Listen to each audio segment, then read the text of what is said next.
Blouse కటింగ్లో beginners చేసే hands cutting ఎలా ఉంటుందంటే కర్వ్ అనేది సరిగ్గా తీయరండి.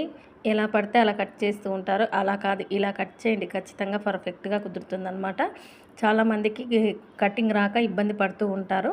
చూడండి, క్లాత్ని ఈ విధంగా 4 ఫోల్డింగ్స్గా వేసేసుకోండి. హ్యాండ్ కటింగ్కి నీట్గా ఇలా సెట్ చేసుకొని 4 ఫోల్డింగ్స్గా వేసేసుకోండి. ఫస్ట్ అయితే కింద ఎక్స్ట్రాలు ఈ ఖర్చులు అనేవి తీసేయండి. హెచ్చు తగ్గులు ఉన్నాయి కదా, ఇవన్నీ నీట్గా తీసేయాలన్నమాట.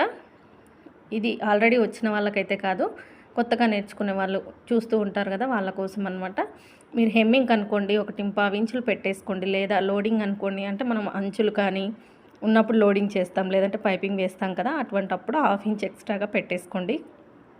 తర్వాత వచ్చేసి సైజ్ బ్లౌజ్ యొక్క హ్యాండ్ ఉంటుంది కదా, ఈ విధంగా నీట్గా పెట్టేసుకొని హైట్ దగ్గర వచ్చిన దానికంటే ఒక 1/4 ఇంచ్ ఎక్స్ట్రాగా వేయండి. మనం ఇక్కడ స్టిచ్ వేస్తాం, స్టిచ్ వేసినప్పుడు ఆ 1/4 ఇంచ్ హైట్ అనేది తగ్గుతుంది, మళ్ళీ కుట్లలో క్లాత్ వెళ్ళిపోయి. కాబట్టి చూసుకొని పెట్టేసుకొని టైట్ కుట్టు చంక డౌన్ ఎక్కడికి ఉందో అక్కడికి మార్కింగ్ ఇచ్చేసి హైట్ దగ్గరికి ఒక లైన్ వేసేయండి. ఈ విధంగా వేసేసుకొని చంక డౌన్ దగ్గర కూడా ఒక లైన్ వేసేసి ఇలా మనకు స్టిచ్ ఇలా వస్తుంది కదా, సైడ్ స్టిచ్ చంక దగ్గర నుంచి టైట్ కుట్టుకి షోల్డర్ దగ్గర 1.5 ఇంచు లేదా 1 ఇంచ్.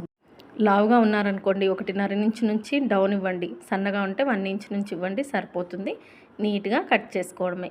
ఈ విధంగా కట్ చేసేయండి. హ్యాండ్ అనేది పర్ఫెక్ట్గా వస్తుందన్నమాట.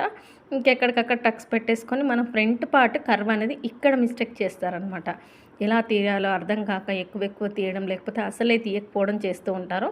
అలా కాదండి, ఇలా 4 ఒకే దగ్గర పెట్టి కూడా తీస్తూ ఉంటారనమాట. హ్యాండ్ మొత్తం ఇప్పుడు ఫోల్డింగ్ మీద ఉన్నట్టుగా అలా కాకుండా ఇలా విప్పదీసేసి టైట్ కుట్టుకి మధ్యలో 3/4 ఇంచ్ లోతు ఉండేటట్టు ఐబ్రో షేప్లో స్టార్టింగ్లో సన్నగా, ఎడ్జ్కి వచ్చేసరికి సన్నగా, మిడిల్లో 3/4 ఇంచ్ ఉండేటట్టు తీస్తే ఫ్రంట్ పార్ట్లో ముడతలు లేకుండా బ్లౌజ్ నీట్గా కుదురుతుంది. నచ్చిందా? లైక్ చేయండి, సపోర్ట్ చేయండి.